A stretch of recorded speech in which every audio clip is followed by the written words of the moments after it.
Why is U2's latest tour the opposite of a financial success? What does the discovery of super Earths mean for our Earth? Why does the FAA want a word with the parents of the balloon boy? Should I wear more turtlenecks? Only one man/beast can answer those questions and some others. We're pleased to have back on the show Oderus Urungus, GWAR lead singer and Red Eye's interplanetary correspondent. GWAR's latest CD, Lust in Space, came out over the summer. He's the sexiest face from outer space. Oderus, great to see you in Richmond, Virginia. Did you have to travel far to the studio? Oh, no, not at all. The entire planet is honeycombed with tunnels.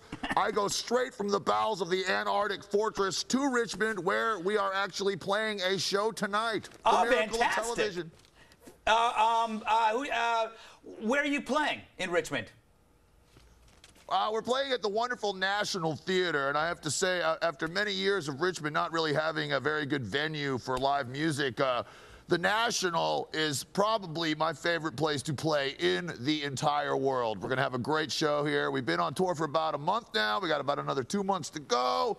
Everything's going great, and everywhere I go, people are asking, how the heck did you get on Fox News? They ask me the same thing. Yes. Don't think you're in a special group. People ask me that. My parents do, or my parent, anyway. Speaking of tours, I want to talk about U2. Current tour, they sold 3 million tickets. They broke attendance records. They grossed close to like $300 trillion, but they still haven't broken even. How is that possible? Well, you know, the set that they're doing is like the most bloated, gigantic thing that they've ever done before. Apparently, they have to play for like 3 years straight before they start making money. Now, normally, I would be very, very refreshed by this idea. Wow, a band just wants to do a great show and not make any money, but like, why? U2's latest album, No Line on the Horizon, is their most poignant personal appeal to their fans yet. When you have this gigantic, bloated mass of corporate excess, U2 becomes the very thing that Bono rails about to Nelson Mandela in the UN men's room. It's true. I take it you're not a big fan of bands with elaborate stage shows. Well, no, but you know what? I just don't understand what's up with that. I mean, bands that feel this need to come out and dress up in these stupid costumes, or maybe pretend that they're gay people, or just whatever, you know. So, you know, just can't it just be about the music? Exactly. I want to ask you about there are 32 new alien planets recently discovered. They qualify as super Earths. Have you visited any of them yet? Oh, yeah, I know all about these places. You know, it's inconceivable to me that human beings are still thinking they're the only thing out there. I mean, obviously, the existence of GWAR proves there is life in outer space. Now, these latest 32 planets were recently conquered by our arch enemy, Cardinal Sin. He's turned them into kind of south of the border-esque travel stations. And the reason that we've spotted them is because we can see the gigantic neon sombreros. Really? Amazing. I bet they have wonderful appetizers, though. They must. They must. Oh, yeah, well, Cardinal Sin, he's really crappy. He's trying to turn all of outer space into like one gigantic Branson, and then he's going to get U2 to play there. Very good. I want to ask you quickly about the parents of Balloon Boy.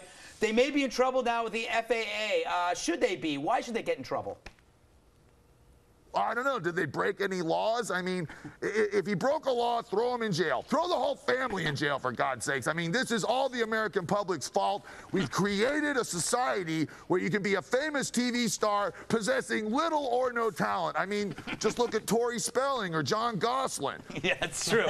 Hey, I want to ask you about, I forgot to ask you, there's a bunch of famous musicians who are trying to close down Gitmo, and they're enraged, thinking that perhaps their music was being used as torture against these inmates. How do you feel about that?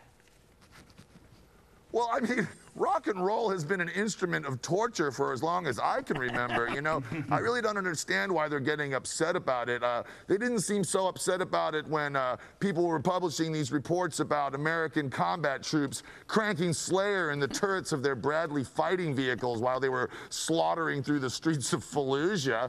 I mean, these people, I mean, they tortured their very parents by playing too loud in the basement for those many years. That is an excellent point. You know, if it's going to be rock and and roll that breaks the Taliban's back, then let it be so. You know, it's not like your mom is in Guantanamo Bay. Excellent point, Oderus. You always bring common sense to every topic. You're the most sensible space beast I know. And we have to move on. Please come back. Don't be a stranger. I'm the only space beast you know. That is true. And come to New York, and we'll have a space feast. That's what we'll do. I'll have a space wine beast cooler. feast. Yes. Bye-bye, my Just friend. remember, I want to also Go. farewell. Bye, Bill. We'll see you guys later. All righty. So do you Bye, Oderus. So do you have a comment on the show? Email us, redeye@foxnews.com. Leave a voicemail, my direct line, 212-462-5050. Still to come, the halftime report from TV's very own Andy Levy. Can you believe it? Great. Tonight's halftime report is sponsored by my pet snake, Gary Delmonico. Although often shy around the ladies, Gary serves as the quintessential bathing companion. Thanks, my pet snake, Gary Delmonico.